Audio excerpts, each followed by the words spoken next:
I want to have at least 5 children, said the Apache woman, and change the lonely cowboy's life. Before we dive into the story, don't forget to like the video and tell us in the comments where you're watching from.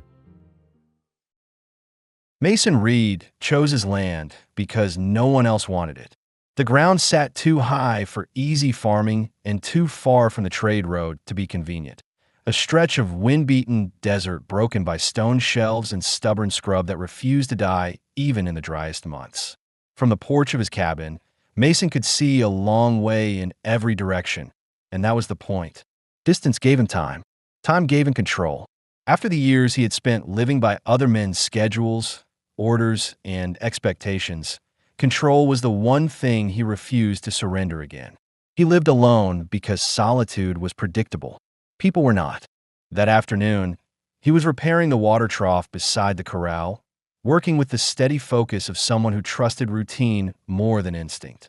One board had split again along the seam, warped by heat and years of use. Mason had noticed it days earlier and ignored it until the leak became wasteful. He disliked waste. He knelt in the dirt, boots planted wide for balance, hammer rising and falling in a careful rhythm.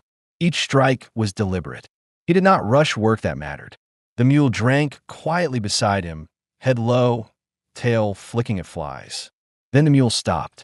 The sudden absence of sound tightened something in Mason's chest before he fully understood why. Animals reacted faster than men, and Mason had learned long ago to trust that. He did not reach for his weapon. He did not turn sharply. He straightened one joint at a time, keeping his body loose, his breathing controlled. That was when he saw her. She stood several paces back from the trough, just beyond the shadow of the corral fence, her bare feet planted on hard earth that had already scraped and bruised them raw. Dust coated her skin. A dark, dried streak of blood ran down her calf, the injury old enough to have stopped bleeding but recent enough to still demand attention. Her clothing told a story without words. Deerskin garments patched and repaired by hand, beadwork worn thin not from neglect but from long movement and repeated strain. She was young, but there was nothing uncertain about the way she held herself. Her shoulders were squared. Her chin stayed level. Her arms hung at her sides, tense ready. She did not look at Mason's face. Her gaze fixed on his torso and hands, tracking movement, measuring distance. That alone told him she had learned caution the hard way. Mason felt the familiar pressure behind his ribs, the instinct to retreat inward, to simplify the situation by removing variables. He did not like surprises. He did not like strangers. Most of all, he did not like responsibility that arrived without warning. But he also saw what she was trying to hide. Her breathing was shallow, controlled too carefully. The kind of breathing used by someone forcing their body to remain upright despite pain or exhaustion. Her leg trembled once before she steadied it. Mason stayed where he was. The wind slid between them, carrying dust and the dry smell of stone. He took inventory without staring. No horse, no visible pack, no obvious weapon in her hands. That did not mean she was harmless, only that she had come with nothing she could afford to lose. He raised one hand, palm open, slow enough not to startle her. It was not a greeting.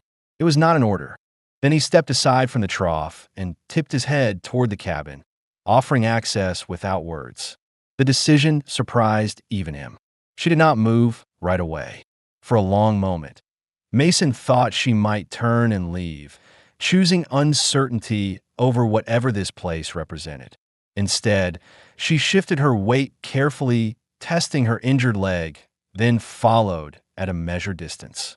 Every step was intentional. When she reached the porch, she paused again, eyes scanning the doorframe, the window, the dark corners inside. Mason recognized the behavior. He had done the same thing in unfamiliar places once, long ago. He opened the door and stepped back, giving her the space rather than standing guard over it. Inside, the cabin was spare and orderly. A single table, 2 chairs, a narrow bed. Tools hung where they could be reached without thought. Mason crossed the room without haste, filled a tin cup with water, and set it down within her reach. Then he moved away, leaning against the counter, leaving her the center of the room. She watched him constantly. When she drank, she did it slowly, as if afraid her body would betray her if she rushed. Her hands shook once before she steadied them. When she finished, she set the cup down carefully, aligning it with the edge of the table, as if disorder carried consequences she could not risk. Mason said nothing. He picked up his tools again, returning to the simple task of cleaning and storing them. He stayed alert, aware of her presence without crowding it. His thoughts moved carefully. He knew why he lived out here. He knew his purpose. Keep the land functional, keep himself alive, avoid trouble before it took root. She was trouble, or she would be, but she was also injured, alone, and refusing to beg. As the light outside faded and the temperature dropped, she remained standing near the table, upright through visible effort, testing the space, the silence, and the man who had not asked her to explain herself. Mason banked the fire and washed his hands, his mind already adjusting to the change he had not planned. He did not know her name yet. He did not know why she was here. What he knew was this: she had chosen to step inside, and he had chosen not to turn her away. Whatever came next would not be accidental. Morning reached the cabin before sound did. Mason was already awake when the light changed, the thin line along the wall shifting from gray to pale gold. He lay still for several seconds, listening not to confirm silence, but to understand it. The room held another presence now. The weight of it altered the way the air felt. He did not turn his head right away. She was still standing. Naya remained near the table, her back straight, her hands resting lightly on the wood, as if sitting or lying down required permission she had not been given. Her face showed the strain she had hidden the day before. The controlled calm was thinner now, stretched by fatigue and pain that had been held in check for too long. Mason sat up slowly, careful not to startle her. His first thought was irritation at himself. He should have said something. He should have indicated where she could rest. But habits formed alone did not adapt easily to shared space. "You can sit," he said quietly, his voice rough from disuse more than sleep. She hesitated, searching his face this time, measuring intent rather than threat. Then she nodded once and lowered herself into the chair with controlled movement, her jaw tightening briefly as her injured leg bent. Mason noticed and filed it away without comment. He moved to the stove, coaxing the fire back to life with practiced efficiency. The sound of kindling catching filled the room. It grounded him. Routine always did. As the water warmed, he placed bread on the table, cutting it cleanly and setting one piece closer to her, the other nearer himself, making no show of generosity. She waited until he sat before reaching for it. They ate in silence. Mason observed the way she handled the food, the way she kept her back straight, even while seated, the way her eyes tracked the door whenever the wind shifted outside. She was not resting.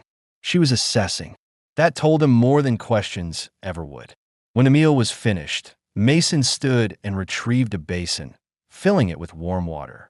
He placed it near her chair along with a folded cloth, then stepped back. Only then did he speak again. "Your leg needs cleaning." She looked down at the basin, then back at him. Her expression hardened briefly, not with fear, but with resolve. She nodded and lifted her leg herself, rolling the torn fabric away from the wound without asking for help. The cut was worse than he had expected. Not deep enough to kill her, but deep enough to slow her for days, if untreated. Mason felt a flicker of concern he did not allow to grow. Concern led to attachment. Attachment led to choices that cost more than they promised. He handed her a small jar of salve and explained its use in simple terms. She listened carefully, repeating one word back to him to confirm understanding. He corrected her pronunciation once. She adjusted immediately. Afterward, she rose and moved outside on her own, stopping near the woodpile. Mason watched her through the window as she tested her weight, then reached for the smaller axe. She split only light pieces, favoring control over strength. When her breathing changed, she stopped without being told. Mason joined her a short time later, taking the heavier work without comment. They moved in parallel, their distance deliberate, their rhythm unspoken but shared. The sound of wood breaking carried across the land, steady and unhurried. As the sun climbed, Mason realized something else had changed. He was no longer watching the horizon alone. Whatever had brought her here, whatever she was running from or toward, it had intersected with his life now. He did not know how long she would stay. He did not know what it would cost. But as she stacked the wood neatly against the wall, careful not to waste space or effort, Mason understood one thing clearly. She was not passing through, and neither of them would pretend otherwise. By the third morning, Mason noticed the change before he consciously named it. The cabin no longer felt paused, as if waiting for a decision. It had moved into motion again, altered but functional, responding to two people shaping its rhythm instead of one. That awareness unsettled him more than the woman's presence had the day before. Change meant adjustment. Adjustment meant choice. Naya was already outside when he stepped through the door. She stood near the wash basin, sleeves pushed back, her hair tied low at the nape of her neck with a strip of worn leather. The water had gone cloudy from use. A small pile of damp clothing rested on a flat stone nearby. She worked slowly, scrubbing fabric against itself with controlled pressure, careful not to strain her leg. Her jaw was set, her attention fully absorbed in the task, as if proving something to herself rather than to him. Mason paused on the porch. He felt the instinct to tell her she did not need to do that. That rest was allowed here. The words never formed. He had learned, through bitter experience, that taking work away from someone who needed it often did more harm than good. Instead, he watched how she worked. She did not rush. She did not waste water. When her hands began to redden, she adjusted her grip instead of stopping outright. Every motion carried intent. That, more than anything else, confirmed what he had already suspected. Survival had not been given to her. It had been practiced. Mason stepped down and placed a small tin of salve on the stone within her reach, then turned away without explanation. He headed for the fence line, checking posts that had shifted slightly after last night's wind. As he worked, he remained aware of her presence, not in a guarded way, but with the quiet attention of someone recalibrating their environment. When he returned, she had used the salve. She finished rinsing the clothes and hung them carefully along the line, spacing each piece to allow airflow. Then she moved toward the tool rack near the shed, studying it without touching anything. Mason approached and stopped a few steps away. "Some of those handles splinter," he said, nodding toward the left side. "I haven't replaced them yet." She looked where he indicated, then back at him. After a moment, she pointed to a smaller hand plane and raised her brows slightly in question. "That one's fine," he replied. She took it and examined the blade, then knelt near a rough board resting against the wall. Her movements were deliberate, her balance careful. Mason watched the way she adjusted her stance to protect her leg, the way she leaned into the work just enough to be effective without risking collapse. Something tightened in his chest again, different from yesterday. He realized she was not waiting to be told what her place was. She was finding it. Later, as the sun edged higher, Mason brought out dried meat and fruit. They ate standing, the work pausing without ceremony. When she finished, she spoke again, her voice low and steady. "Naya." The name was offered plainly, without emphasis. He met her eyes this time. Mason, saying it out loud, hearing it in another person's presence, felt strangely exposed. He dismissed the feeling quickly, returning his attention to the board she was smoothing. She handed it to him when she finished. The surface was clean, the edges even. He nodded once in approval. As the afternoon wore on, Mason showed her the layout of the land, with the soil held better after rain, with the ground dropped too sharply to risk footing. He did not explain why he lived here. He did not explain why he avoided the settlement unless forced. She did not ask. That evening, when the light shifted and the air cooled, Mason noticed her pause at the edge of the clearing, her posture tightening as she scanned the horizon. Her hand hovered near her knife without touching it. He followed her line of sight and saw nothing out of place. "Winds carrying sound," he said evenly. "Nothing close." She listened, then relaxed slightly, trusting his assessment without surrendering her awareness. Inside, Mason moved the bedroll closer to the stove and gestured toward it briefly. She accepted with a nod, her shoulders lowering just enough to register relief. As the fire dimmed and the cabin settled, Mason sat at the table longer than usual, staring at the grain of the wood without seeing it. His life had been defined by avoiding complications, by keeping his needs simple and his boundaries firm. Now, without discussion or agreement, those boundaries had shifted. Naya lay down without removing her knife. Mason did not object. Both of them understood what that meant. The fourth day did not begin with silence. The wind arrived first, pressing against the cabin walls with enough force to make the shutters creak and the boards respond with low, tired sounds. Dust slid along the ground outside, scratching faint lines against the door. Mason noticed it the moment he woke. Not because it was loud, but because it carried intention. Wind like that did not wander. It pushed.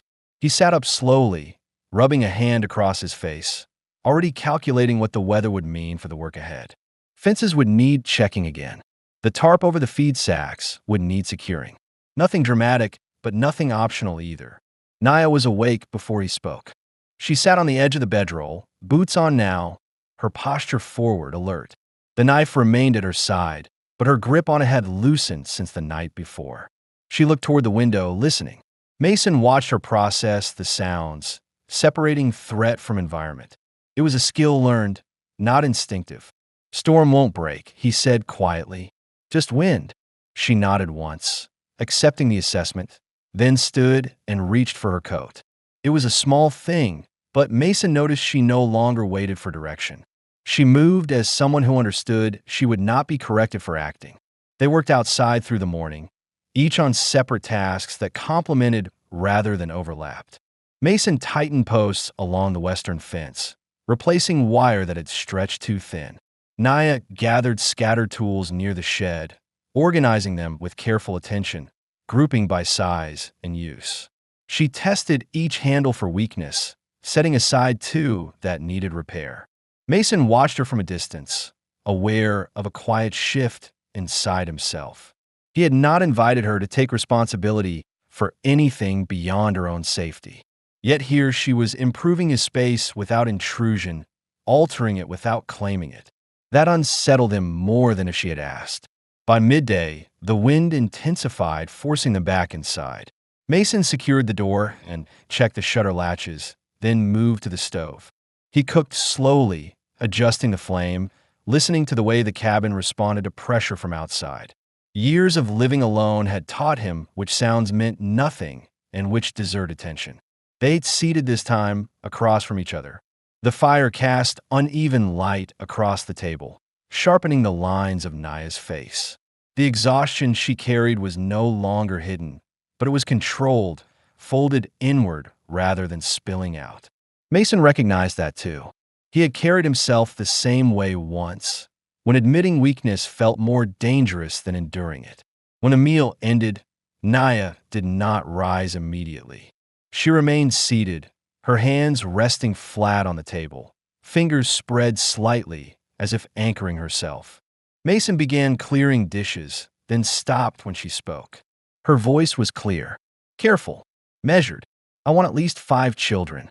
The words were not rushed. They did not tremble. They did not seek approval. They simply existed. Mason froze, one plate still in his hand.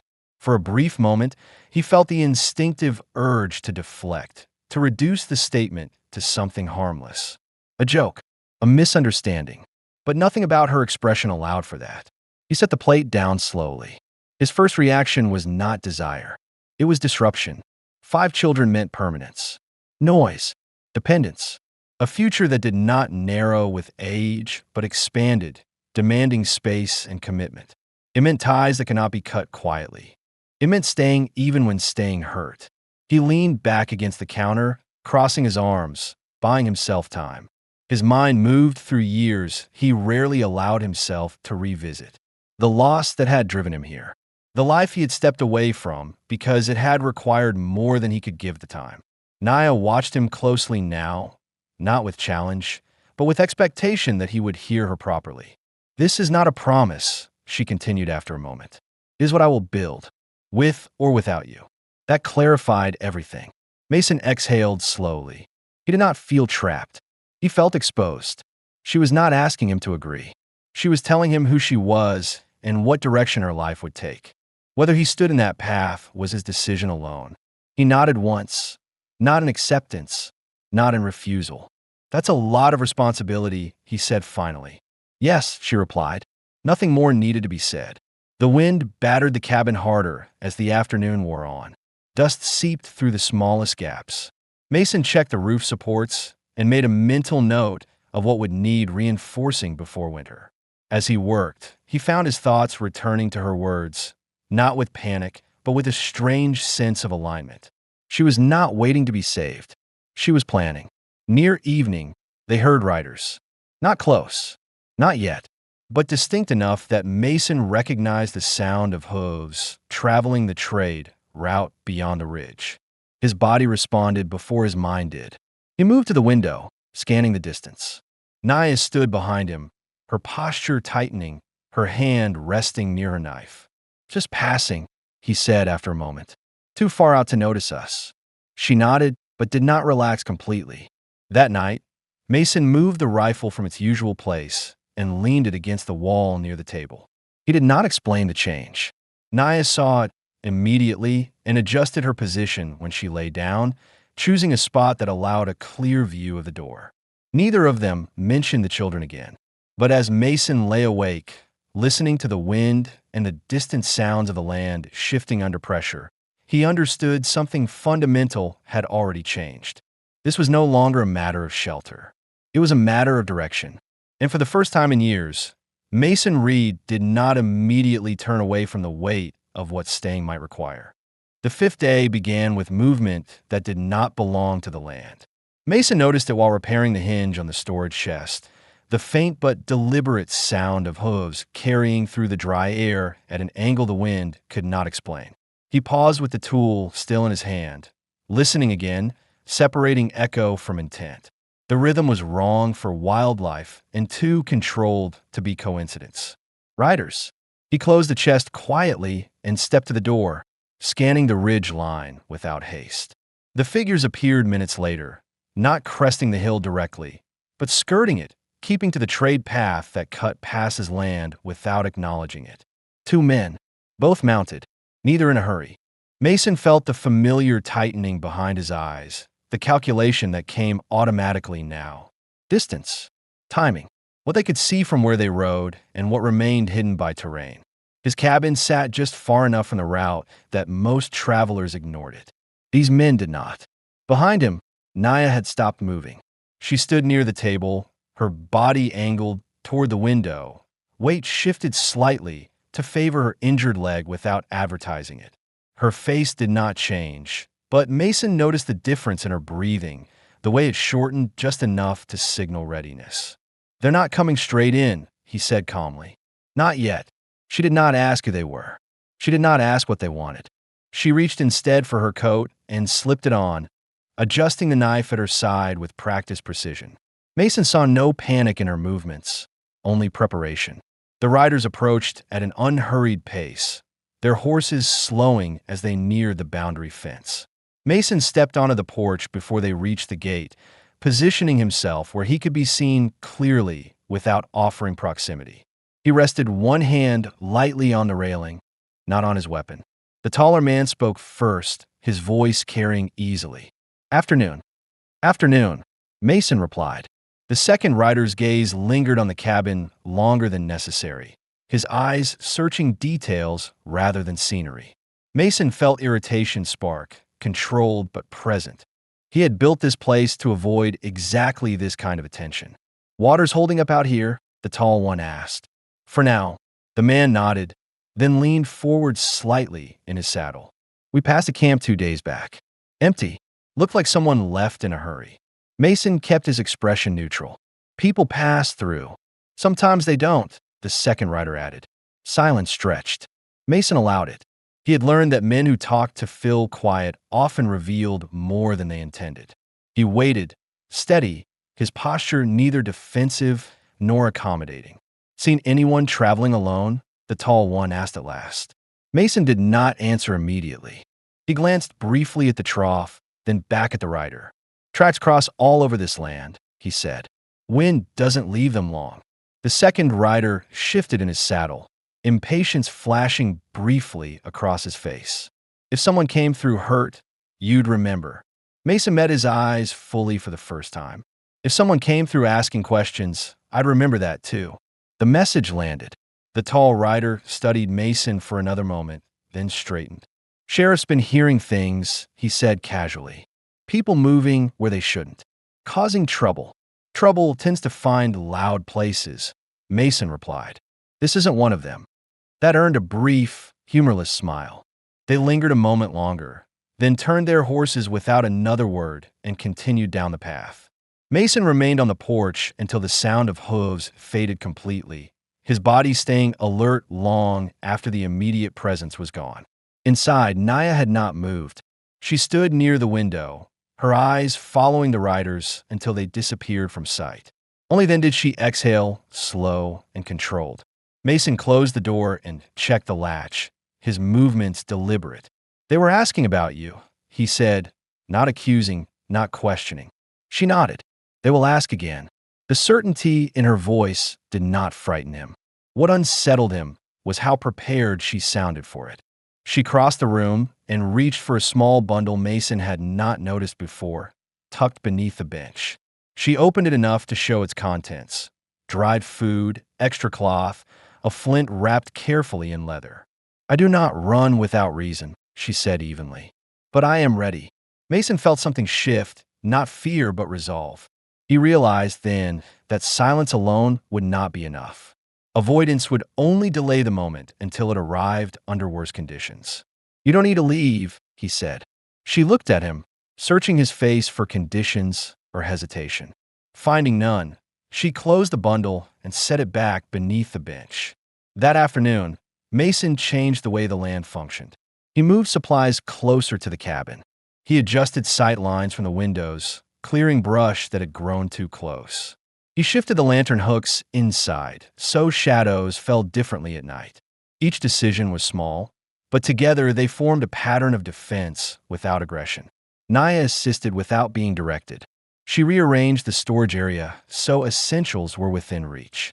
She positioned a chair near the door that could be moved quickly if needed. She tested the window latch twice, tightening the screw until it held firm. They did not speak much. They did not need to. As evening came, Mason cooked a larger meal than usual. When he set the plates down, he did not separate portions. They ate as equals, not guests and host. Later, as the sky darkened and the land settled, Mason leaned the rifle against the wall within arm's reach. He did not explain the choice. Naya noticed and adjusted where she sat, ensuring neither of them blocked the other's line of movement. That night, sleep came in shallow intervals. Mason lay awake listening, not for immediate danger, but for change. He understood now that whatever had brought Naya to his door was not finished with her. And by allowing her to stay, by choosing not to step aside when questions came, he had altered his own path as well. The land outside remained quiet. Inside the cabin, two people prepared not to flee, but to endure. And Mason Reed accepted, fully and without regret, that neutrality was no longer an option. The sixth day began with Mason dismantling part of his own cabin. He chose the back wall just after sunrise, not because it was weak, but because it was limiting. The space beyond it held nothing but packed dirt and a narrow stretch of ground he had never bothered to use. That changed now. He measured twice, marked the line with a piece of charcoal, and removed the first board with controlled pressure, easing the nails free rather than tearing them out. He worked quietly, aware that every sound carried differently after the riders had passed. Naya watched from a few steps away, not interfering, not retreating. She studied the structure as he exposed it, following his movements with sharp focus. When he paused to check the beam alignment, she stepped forward and braced the frame without being asked, her stance adjusted carefully to protect her leg. Mason noticed and nodded once, acknowledging the help without ceremony. "This side takes the worst of the wind," he said, more explanation than instruction. "If I'm going to add space, it has to hold." She placed her palm against the beam, feeling the vibration as another gust pushed against the exterior. "It will," she replied, "if it is done slow." That settled the method. They worked through the morning without overlap or friction. Mason cut and measured. Naya sorted reclaimed boards by condition, separating what could be reused from what should be burned. She worked with efficiency that came from necessity rather than training, wasting nothing, questioning nothing unless clarification mattered. By midday, the interior of the cabin had changed shape. Light entered differently now, stretching farther across the floor. Mason stood back to assess it, the new openness unsettling in a way he did not fully dislike. He realized he'd spent years building inward, reducing space rather than expanding it. This was the first time he had done the opposite without hesitation. He stepped outside to retrieve more lumber, stopping when he noticed Naya kneeling near the table, marking the floor with faint lines. She looked up when she sensed him watching. "If you build here," she said, pointing to one section, "the heat will stay closer. If they're indicating another, you lose it to the wall." Mason considered her suggestion carefully. He walked the space, visualizing how the fire would move, how people would move around it. After a moment, he adjusted her lines slightly and redrew it himself. She accepted the change without offense. The afternoon passed with focused labor. Mason felt the physical strain settle into his muscles, familiar and grounding. What was unfamiliar was the ease of working alongside someone who understood when to speak and when not to. He did not need to explain every decision. She did not need reassurance that she belonged in the process. At one point, Naya stopped working and leaned against the table, her face tightening briefly. Mason noticed immediately. He set his tool down and waited. After a moment, she straightened again, testing her weight, ready to continue. "That's enough for now," he said evenly. She looked at him, considering whether to argue. She chose not to. Inside, he heated water and set it near her chair without comment. She cleaned her wound herself, slower than before, but with steadier hands. Mason watched only long enough to ensure she was not reopening the injury, then turned his attention back to sharpening tools. "You do this," she said after a moment, gesturing toward the wall and the board stacked nearby. "Not because you must." "No," he replied, "because it makes sense." She studied him, then nodded, accepting the answer for what it was. As evening approached, Mason brought out old supplies he had not used in years. Extra nails, a folded tarp, a crate of hardware salvaged from a previous structure he had dismantled and never rebuilt. He had kept them out of habit, not intention. Now intention arrived. Naya reorganized the items with methodical care, grouping by size and function. She placed the tarp near the door, not hidden, not deployed. Ready. When the light faded, Mason lit the lantern and adjusted its height, testing how shadows fell across the altered space. He moved it twice before settling on a position that left no blind corners near the door. Naya observed, then repositioned a chair slightly, ensuring both of them could move without obstruction. They ate late, sharing a pot between them. The conversation did not drift. It remained practical, focused on what needed doing the next day and what could wait. Mason noticed the absence of tension. Not comfort exactly, but alignment. After the meal, Naya brought out the fabric she had been working on in quiet moments. Mason recognized the shape forming in her hands, though she did not explain it. She worked with careful precision, stitching small, even lines, pausing only when her fingers tired. "You plan ahead," Mason said, not as a question. "Yes," she replied. "I do not build for tomorrow alone." He nodded, understanding more than she knew. That night, they did not sleep immediately. The wind had calmed, but the land felt alert, as if holding its breath. Mason checked the perimeter once more before securing the door. He did not carry the rifle openly this time. He placed it where it could be reached if needed, nothing more. Naya settled near the wall, her back supported, her line of sight clear. Mason took the chair across from her, close enough that distance no longer served a purpose. Neither spoke. The silence between them was no longer defensive. It was deliberate. Mason realized then that this was not about protection alone. It was about preparation for a life that assumed continuation rather than interruption. The space he was building was not just shelter. It was capacity. And for the first time since choosing isolation, Mason Reed did not calculate how to return to being alone. He calculated how to make room. Rain arrived without warning and without mercy. It struck the land hard enough to change its sound, turning the dry ground into something dense and dark within minutes. Mason noticed it first by the way the air shifted, the pressure dropping fast, the smell of dust replaced by wet stone and soil. He was securing a support beam along the new frame when the first heavy drops hit the wood, sharp and deliberate, followed by a curtain of water that erased distance. He moved quickly but not urgently, adjusting the tarp he had left ready the night before, anchoring it with practiced efficiency. The structure held. He had built it that way on purpose. When he stepped back inside, his shirt was damp at the shoulders, his hands chilled, but his focus remained steady. Naya stood near the window, watching the rain flatten the land. She had changed positions during the night. No longer near the wall, she stood closer to the center of the room now, grounded, balanced, her posture less guarded than before. The knife remained at her side, but it rested there out of habit rather than readiness. "They won't travel in this," Mason said, setting his tools down. She nodded. "Water hides tracks." Yes, that mattered more than comfort. The rain can find them indoors for most of the day.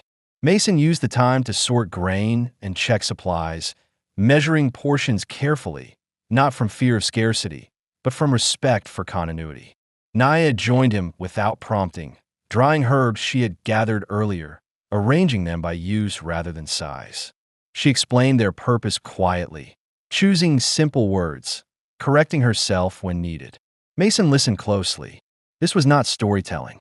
It was instruction. He asked questions when something required clarity. She answered without embellishment. There was no hesitation in her voice, no attempt to impress. She spoke as someone accustomed to being believed or ignored, but never indulged. At midday, thunder rolled across the distance, low and slow. The sound did not startle her. It did not startle him either. Still, Mason noticed the way her shoulders stiffened briefly, the way her eyes flicked toward the door before returning to their work.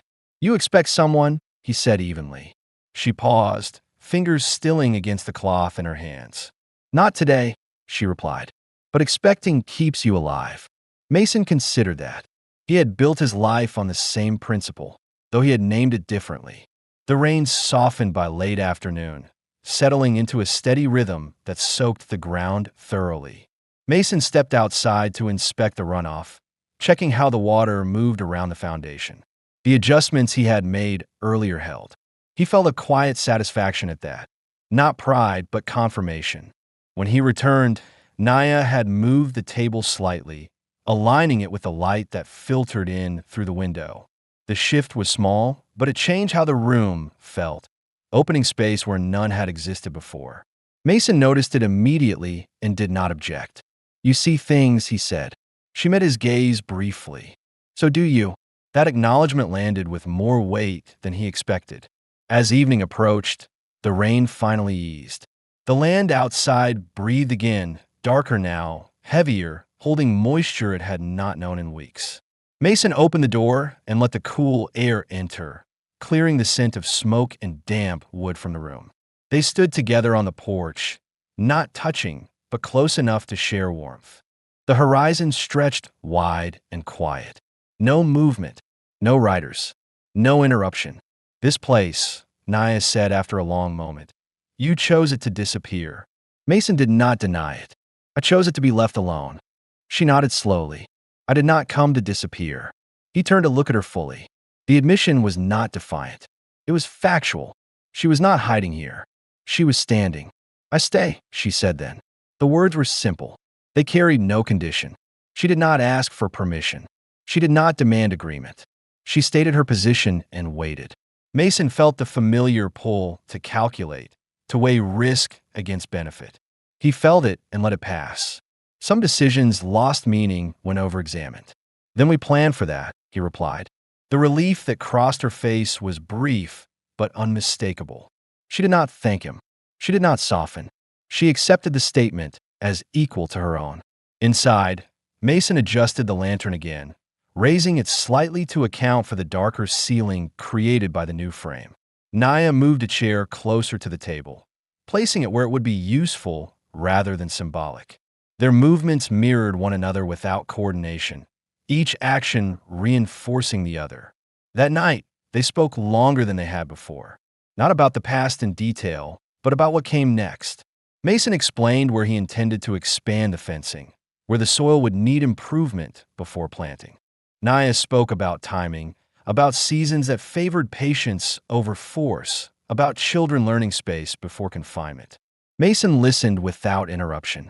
Later, when the fire burned low and the cabin settled into quiet again, they did not separate themselves by habit. They lay down on opposite sides of the bed, space between them intentional but no longer necessary. Their breathing found a shared rhythm without effort. Mason stared at the ceiling, listening to the softened sounds of the land outside. Rain had changed the ground. Work would change tomorrow. The future no longer felt like something to avoid. It felt like something that had already arrived. And for the first time, Mason Reed did not brace himself against it. He adjusted his plans to meet it. The 8th day began with intention instead of reaction. Mason woke before dawn, not because something demanded his attention, but because his mind was already moving through the hours ahead. The room was still dark, the air cool and faintly damp from the rain that had passed the night before. He lay still for a moment, listening to the cabin as if it were a living thing, registering how the wood settled, how the new frame held without complaint. Nothing strained. Nothing protested. That mattered. Naya was awake as well. She lay on her side, facing the wall, her breathing even but alert, the kind of rest taken by someone who never fully disconnects from their surroundings. Mason noticed how different that was from the guarded stillness of the first nights. This was not vigilance born of fear. It was awareness shaped by habit. He rose quietly and dressed, pulling on his boots without hurry. When he reached for his coat, he hesitated, then stopped himself from putting it on. The air did not require it yet. He opened the door and stepped outside alone. The land looked altered in the morning light. Rain had darkened the soil and pressed the dust flat, giving the ground a density it rarely held. The air smelled clean but heavy, and the horizon felt closer, as if distance itself had been compressed. Mason walked the perimeter slowly, not checking for danger, but evaluating potential. Where water pooled, where drained too fast, where ground that had always resisted planting now held promise. He marked several places with stones, small signals only he would recognize later. When he returned, Naya was standing at the table, folding fabric. It was not clothing. The pieces were small, carefully measured, stitched with precision that spoke of planning rather than improvisation. Mason recognized the shape forming between her hands now without uncertainty. His chest tightened, not with panic, but with the weight of significance. "You don't waste time," he said.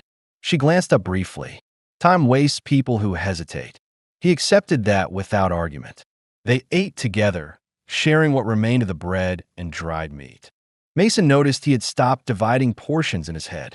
Supplies were no longer his alone. The adjustment was subtle, but it carried consequence. After the meal, he brought out the remaining lumber he had kept stacked behind the shed. He laid it out deliberately, spacing each piece so the grain and length were visible. Naya joined him, studying the selection with focused attention. "This will be a door," she said, touching one plank. "Not just a wall." Mason followed her reasoning, visualizing movement through the space rather than containment. He nodded once. "That makes sense." They began working without formal discussion of roles. Mason cut and measured. Naya held, braced, and adjusted. At one point, she corrected his angle by a fraction of an inch, her hand steady, her voice calm. He accepted the correction without irritation. The work felt different now. It was not about survival. It was about design. By midday, the new section had shape. Not finished but defined. Mason stepped back to assess it, his mind already moving ahead to the next phase. Storage would move. The stove might need repositioning. Space would need to account for bodies that did not yet exist but were already being considered. He realized then that he had stopped thinking in singular terms. Naya rested briefly, seated on a crate near the door. Mason brought her water without being asked. She drank, then set the cup aside and watched him with an expression he had not seen before. Not scrutiny, not caution, evaluation. You build for what is coming, she said. I build for what stays, he replied. That earned a quiet nod. In the afternoon, Mason rode into town for the first time since the riders had passed. He did not announce it. He did not ask her to come. He prepared with efficiency, saddling his horse and packing only what was necessary. Naya watched him from the porch, her posture relaxed but attentive. If they ask, she said, you say nothing more than required. I always do, he replied. Town was louder than he remembered, or perhaps he had grown less tolerant of it. He moved through the streets with purpose, purchasing supplies without lingering. Nails, fabric, seed he had never bothered buying before. He noticed the way people looked at him longer than usual, as if measuring the change they could not yet define. No one mentioned the riders. No one asked about visitors. He returned before dusk. Naya noticed the extra bundles immediately. She did not ask where they came from. She helped unload, sorting items with practiced care, placing the seed near the window where light would reach it first. That night, the cabin felt fuller without being crowded. They ate, then sat at the table longer than necessary. Conversation did not fill the space. It did not need to. When Mason reached for the fabric he had purchased, he hesitated, then slid it across to her. For what you're making, he said. She accepted it without comment, running her fingers across the surface, testing its strength. The gesture carried more weight than words could have. Later, as the fire burned low, Mason stood and extended his hand toward her. The movement was deliberate, unhurried, leaving space for refusal. She looked at his hand, then at his face. When she placed her hand in his, it was not tentative. They stood close, not pressed together, but aligned. Mason felt the warmth of her presence, the steady reality of another person choosing the same ground. He did not rush the moment. He did not try to define it beyond what it was. Their first kiss was restrained, brief, and unremarkable to anyone else. To Mason, it was a confirmation. They parted without awkwardness, returning to their tasks with renewed focus rather than distraction. Later, when they lay down together, there was no uncertainty, no rush to claim or define. They shared space the way they shared work, with respect and awareness. Before sleep took him, Mason stared into the darkness and understood something fully for the first time. He was no longer preparing to defend a life built around absence. He was shaping a future that assumed presence, continuity, and growth. And he was ready for it. The last morning arrived quietly, without announcement or urgency. Mason woke to a light that felt settled rather than tentative, the kind that suggested the day already knew what it was meant to become. The cabin held its warmth evenly now. The new wall no longer smelled of fresh wood alone, but of use, of hands and breath and time beginning to layer itself into the grain. Nothing rattled when the wind passed. Nothing shifted under pressure.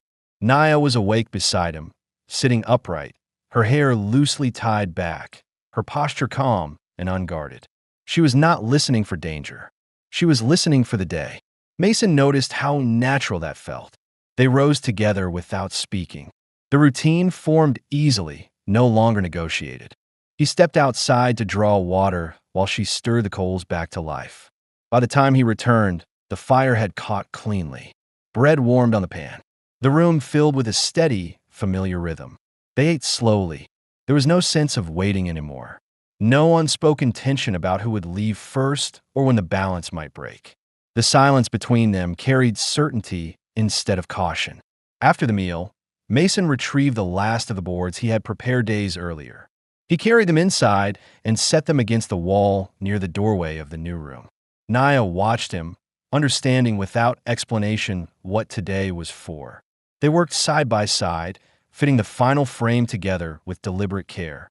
Mason measured once more, then again, unwilling to rush the closing of something that would define what followed. Naya held the beam steady, her stance solid, her hands confident. When the final piece slid into place, the structure settled with a low, satisfied sound. Mason stepped back. The room was complete. Not furnished, not finished in every detail, but complete in the way that mattered. It existed. It held space. It acknowledged what was coming without demanding it arrive all at once. He leaned the hammer against the wall and wiped his hands on his trousers. For a moment, he simply stood there, taking in what he had built, aware that this was the first thing in many years he had constructed without planning an escape from it. Naya moved into the new room and stood near the center, turning slowly, testing the shape of it with her eyes. She placed one hand against the wall, then another against the doorframe. "It is enough," she said. "Yes," Mason replied. "It will be."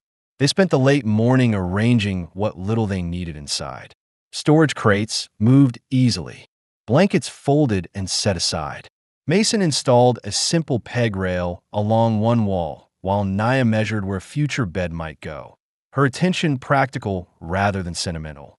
Outside, the land remained still. No riders passed. No voices carried from the road. The quiet felt earned rather than temporary. When the sun reached its height, Mason saddled the horse again, this time with intention that did not carry tension. Naya watched from the porch as he packed a small bundle behind the saddle. "I won't be long," he said. She nodded. "I know." Town received him differently this time. He noticed it immediately, not because anyone greeted him warmly, but because no one watched him with suspicion either. He moved through the street without hurry, purchasing what he needed and nothing more. Nails, seed, a length of fabric meant to last years rather than seasons. Then he stopped somewhere he had avoided.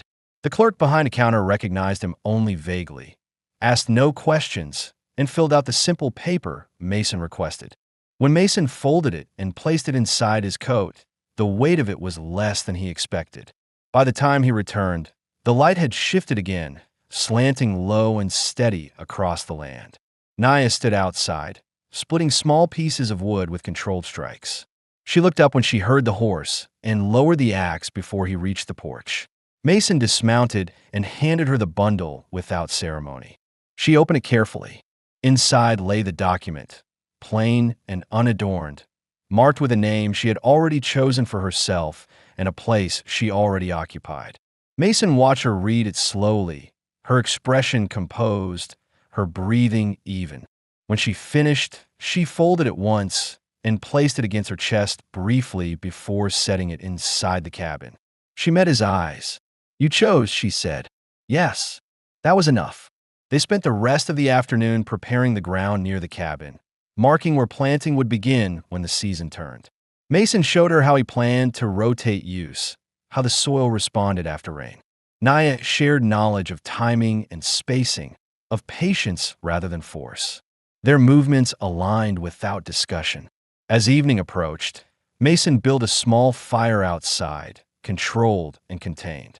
They sat near it, not for warmth, but for presence. The sky shifted through muted colors as the sun dipped behind the ridge. The land felt wide but not empty. "I said I would have many children," Naya said quietly, not as reminder, but as continuity. Mason did not look away. "We'll make room for them." She studied his face, then nodded, satisfied not by promise but by certainty. When night settled, they returned inside together. Mason closed the door and secured it, then paused. He reached into his coat and removed a simple band, worn smooth with age. He held out to her, not kneeling, not framing the moment with performance. "This is mine," he said. "If you take it, it means you stay. Not as a guest, not as shelter." Naya took the band without hesitation and slid it onto her finger. It fit as if it had always belonged there. She reached for him then, her hand resting against his chest, grounding, deliberate. Mason drew her close, his hold steady and certain. Their kiss was unhurried, familiar now, shaped by shared labor and chosen trust. They lay down together as night deepened, the cabin holding their warmth easily.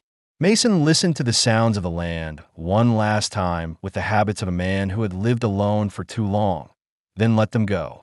He did not need to calculate exits anymore. The future was not an unknown waiting to ambush him. It was already present, already built into the walls, already breathing beside him. Mason Reed slept without keeping one ear open, and when morning came again, it would come to a home that was no longer temporary, to a life chosen fully, and to a family already begun.